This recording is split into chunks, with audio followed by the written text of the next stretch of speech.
This video is going to be about 4 things you should know before starting graphic design. So if you haven't done so yet, please make sure to subscribe as well as leave me a comment below throughout this video. Let me know what your thoughts are about these 4 things that it just came to me. And if you're new here, my name is Dooley. I'm a graphic designer and a self-taught calligrapher. So the first thing to know before starting graphic design, it is creativity and inspiration.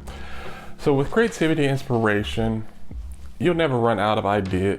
You'll never run out of both, because being creative is a way of life. And I just think about this from time to time, that going throughout our days, there are creative ways that we use to accomplish many different tasks. Whether you think you do or you don't, we actually do.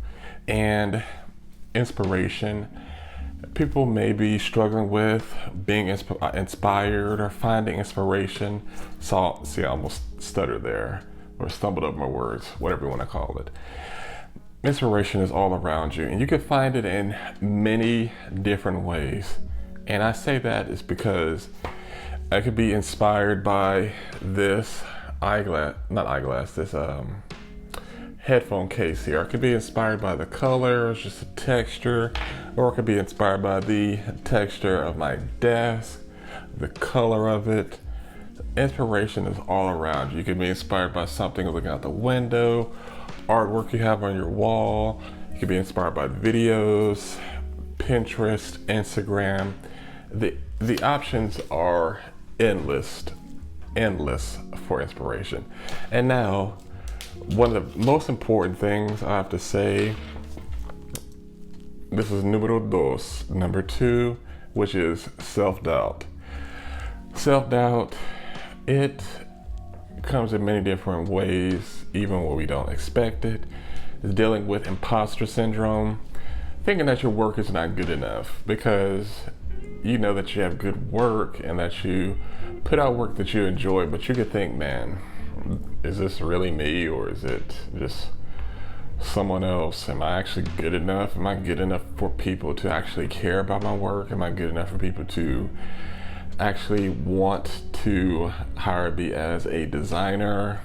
And it just goes from there, leads you down the rabbit hole, as well as feeling overwhelmed by how fast everything is moving, because what you were doing last year may not be anything that people are looking for doing this year. So you have to be willing to continue to learn. And also, comparing your work to others, that helps with reigniting self-doubt. And you should really not focus on comparing your work so much to others, as well as using them as inspiration. And let's take a brief intermission. Number 3, it is keeping yourself motivated.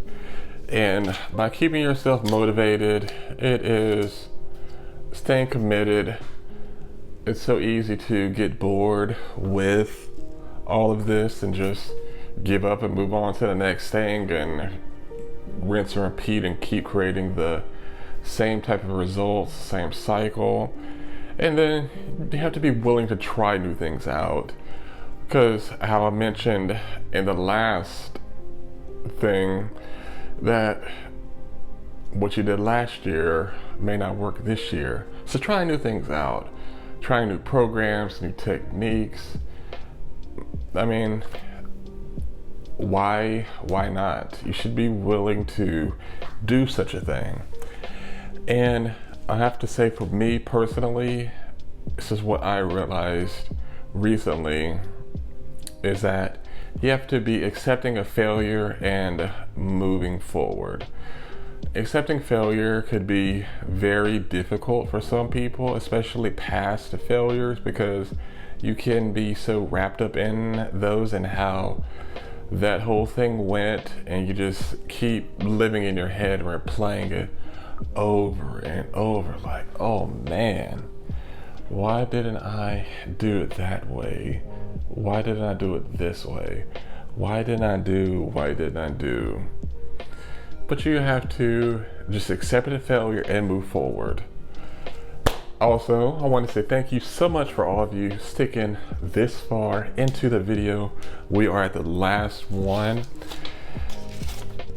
It's one I wish I was taught the importance of, is learning the business of design.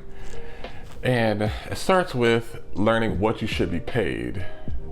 You set the prices and you have to do your research, learning what other people are charging and seeing where your skills fall and go from there. There's books out there and many other people that could tell it to you in a more thought out and different way than I can, but learn what you should be paid and what you are willing to accept. Because I mean, there's going to be points where you are not doing it just for money, depending on your financial situation. And you should be able to determine what your level of compensation should be. And then you got to learn how to be financially literate, basically not getting taken advantage of, because you'll get a job at a design agency, you get paid $15 an hour, but the amount of work that you're doing should be damn near $20 to $30 an hour. And that is not something that they teach you in school. So you have to know your worth. And also, do not be afraid to make money, because your creativity is valuable. Because there's not people out there that can think like you. They may think that they do, or they may think that, why are you charging $2,000 for a logo? All you're doing is you're moving a few things around on the computer. And it is not that hard to do. I could have did that. And you know, that is okay for them to say that. It's not for you to get into an argument with them. That's what I had said about learning what you should be paid and learning to be financially literate so you don't get taken advantage of. And ending this off, let me know what your thoughts are about all of these 4 things that I mentioned that you should know. Let me know in the comments below, as well as if you haven't done so yet, hit that subscribe button. There's a lot of you that come back and watch my videos that are not subscribed. I'd really appreciate it if you take the time to hit that thumbs up button as well, and I'll see you in the next video. Peace and love.